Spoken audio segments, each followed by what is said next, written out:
Why I'm running. I was born and raised here. I grew up here. I came back after college to start my life with my wife, who also grew up here, and we're building our home. And I've worked in the community ever since I came back from college. And it seemed to me like this was a really good way to get involved, make a positive difference for the county that I love and that I grew up in and that I want to build my life in.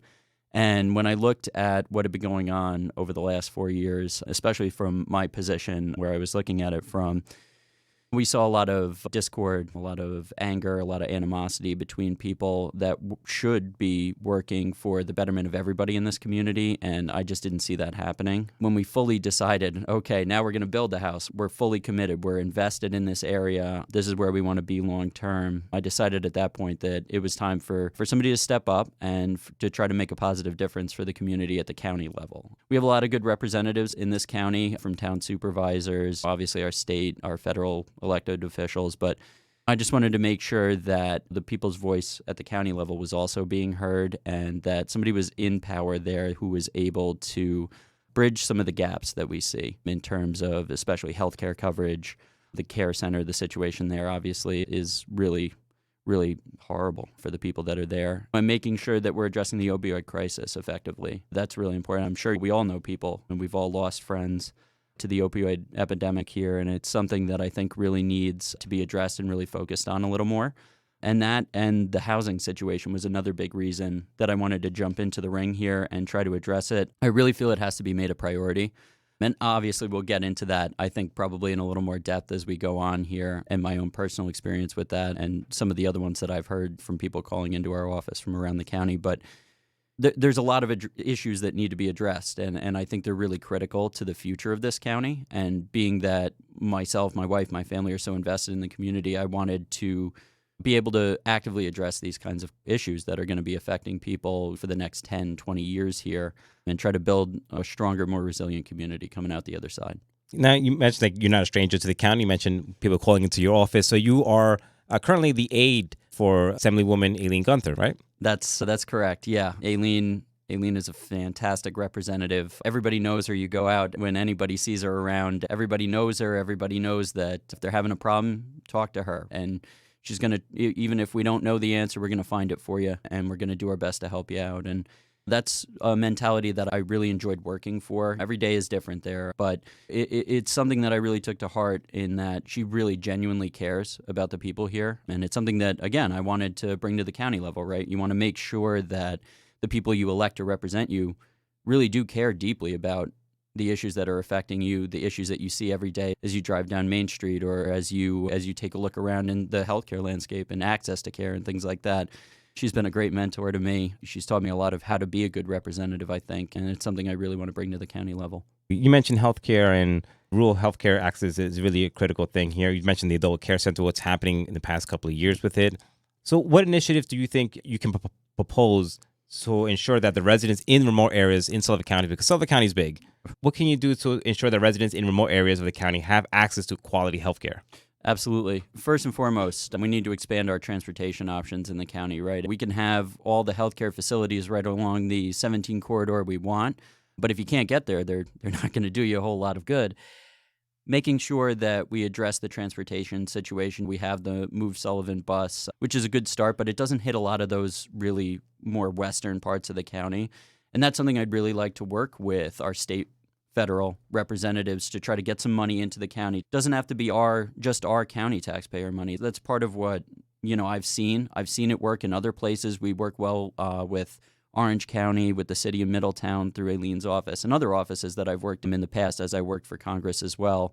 There's federal and state dollars to be had. And if we don't go after them and we don't get them, they're going to go somewhere else. And that ends up costing us on the back end because then we're saddled with the full tax burden of paying for the services we know we need. So that's something I really want to be able to do is help leverage some of the connections that I've been able to make and some of the experience that I have working with other levels of government, other sides of the aisle, and just make sure that we're bringing in all the potential resources that we can so that you and me aren't the ones paying the full burden on everything.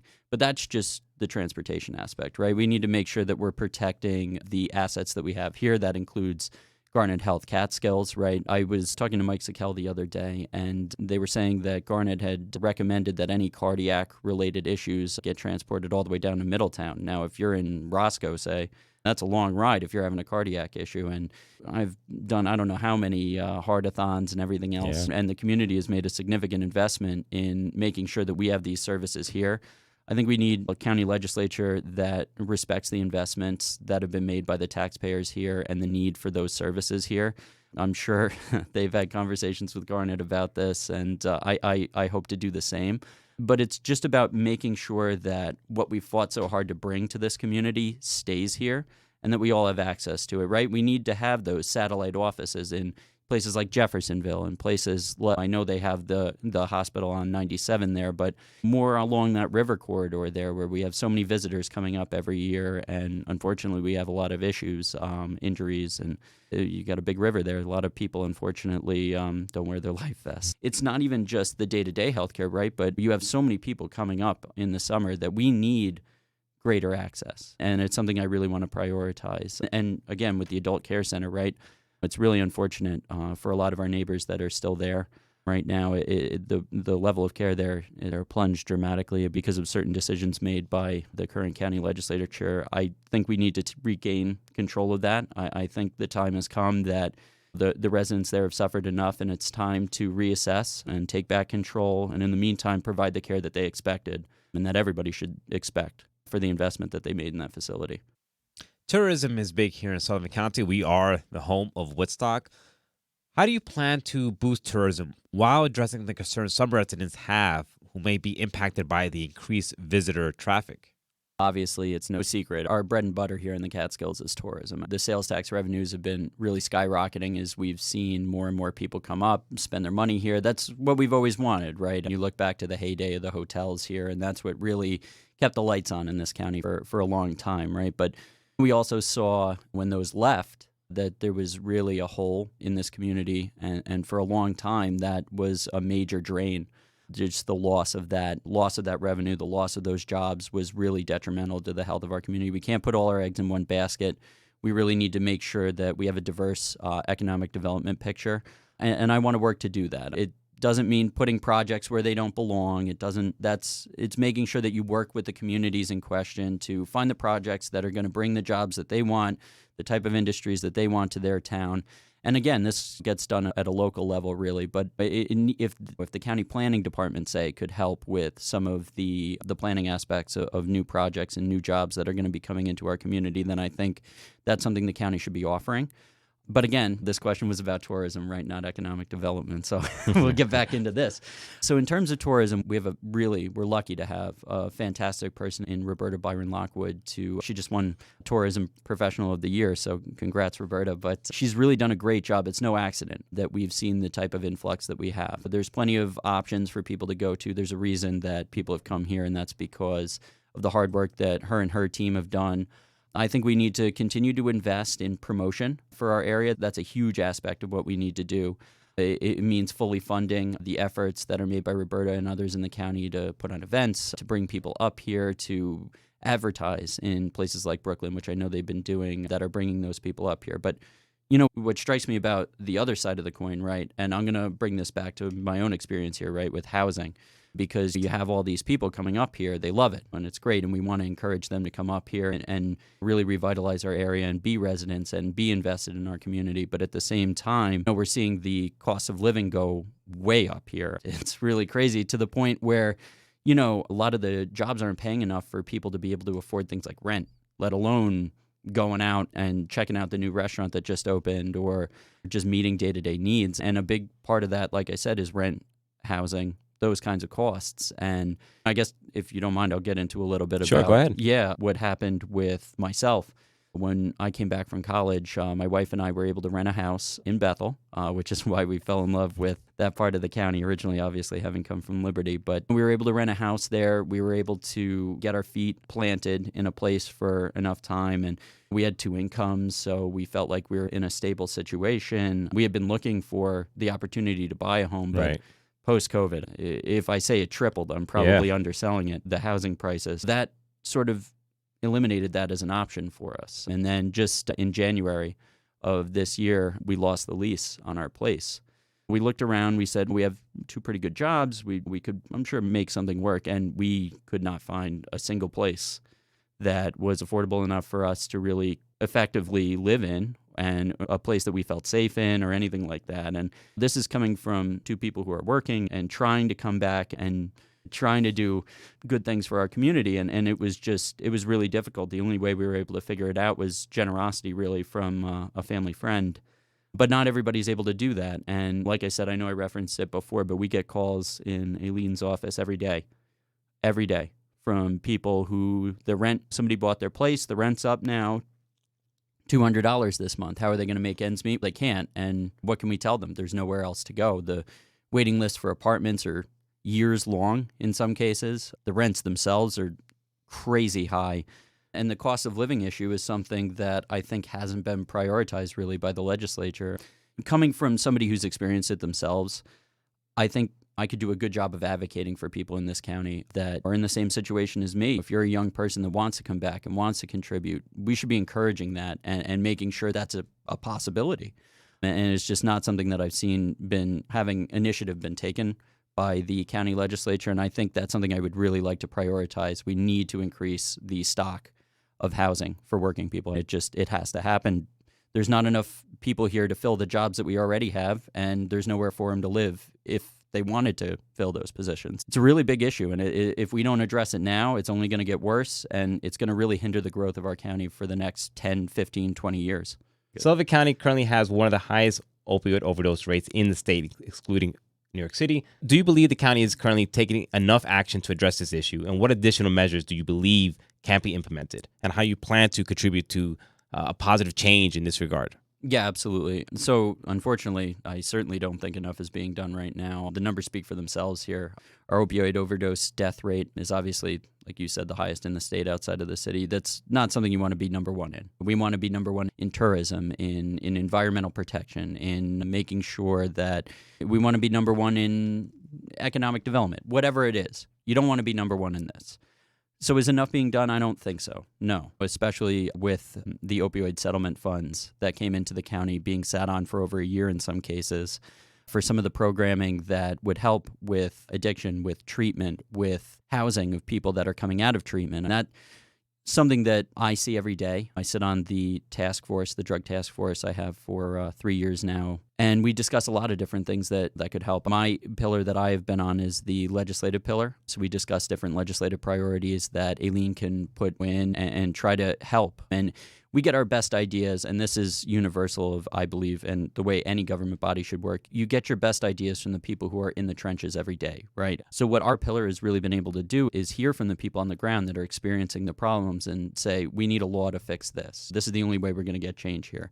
And then taking action on that. Just in the last year, Aileen introduced a bill to ban pill presses, at-home pill presses, which is something that a lot of the illicit drugs are now being made with. We've looked at a couple of different pieces of legislation as well, but another one was the infant care centers. So in Sullivan County, we have the highest rate of babies born addicted in the state, and it's like astronomical. It's not even close to any other area. It's really a major issue. So Aileen, just in this last session, and as some of the work that we've done, as part of the policy pillar of the drug task force, we passed a bill to create 4 infant care centers in New York State, one of which we're gonna work to get here, hopefully, once the governor signs it. But this is just some of the, and I don't want to harp too much on the work that we've done in Aileen's office, because that's her.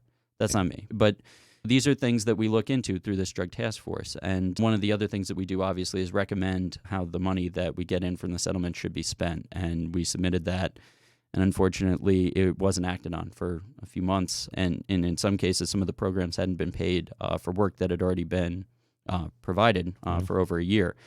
Whether it's a lack of knowledge of what was going on there or whatever it might be, that's unacceptable. We really, with the situation that we're in here, we really need to do better for our residents, I think. And it's not just about spending money, but it's about prioritizing what we're spending money on. So the county pays to house people that are coming out of treatment or whatever it might be. If they don't have housing, they're put in emergency housing, and those are the people that are put in these motels that we all see around, mostly in Monticello and Liberty, and they're really tough situations, especially for people who are trying to recover from drug use. They're targeted in these places. And our county taxpayer dollars are going to these places that really are in such bad shape. Obviously, we lost the child, unfortunately, in the Knights Inn earlier this year, and that's a sign of an issue systemically within our county government in the way that we treat people who need our help and the way that we treat our own residents. Really sad thing, and it's something that I'd like to address. We need to make sure that we're investing in proper housing for everybody, not just the working people too, but the people who need our help. Otherwise, we're never gonna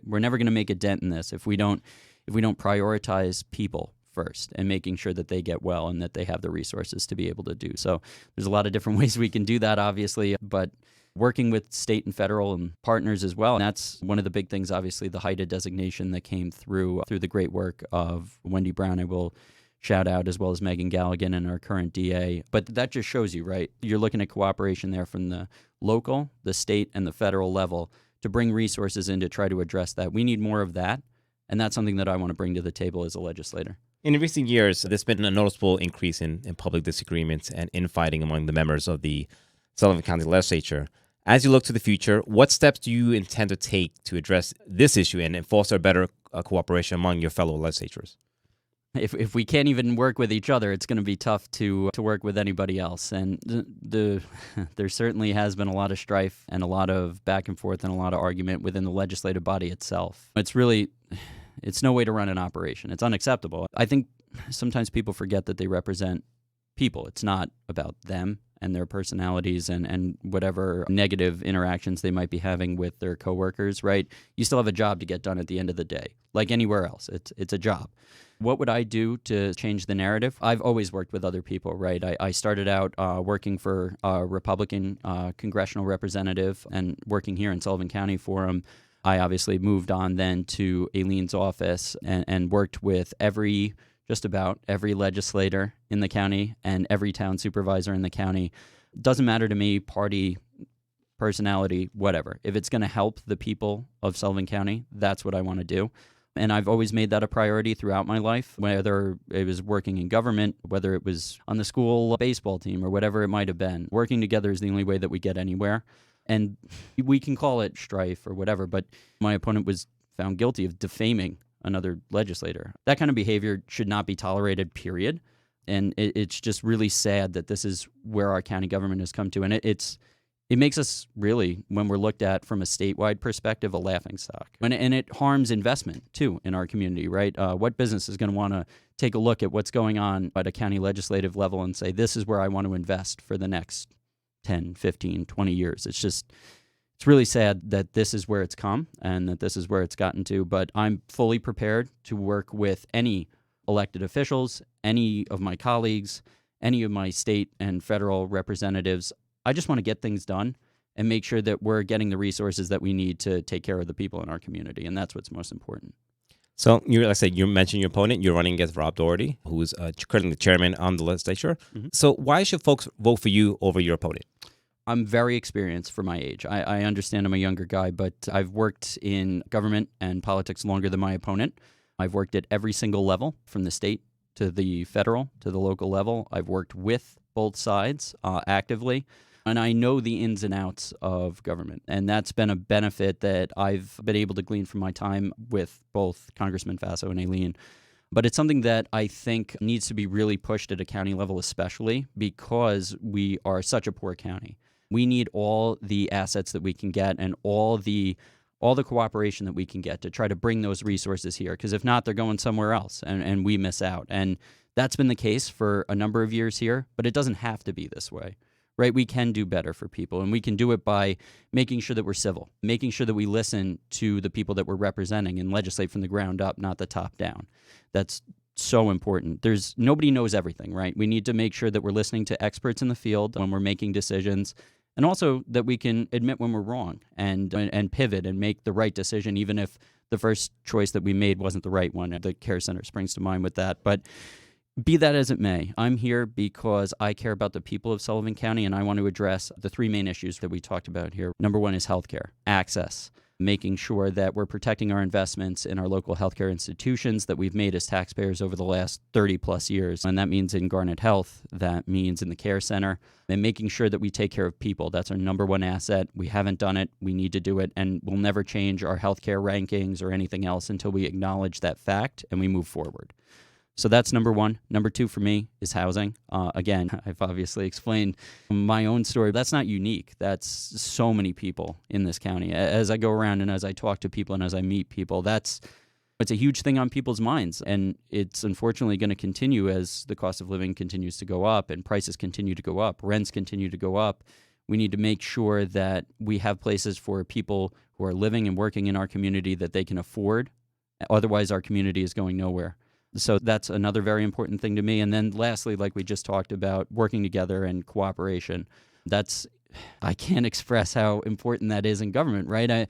The whole process by which we set up our government is designed on working together, compromising, and making sure that you're getting ideas directly from the people you're elected to represent. That's exactly how it should work, and that's exactly what we haven't seen over the last few years. So these are a few areas that I think I specifically can work to address, and I'm in a good position to do so. I think that alone distinguishes me from my opponent, and I'd really like to be the representative here, and I'd like to continue to work for the betterment of our community here. We're talking to Matt McPhillips, who's running for District 1 Legislature. Thank you so much for joining us on the program.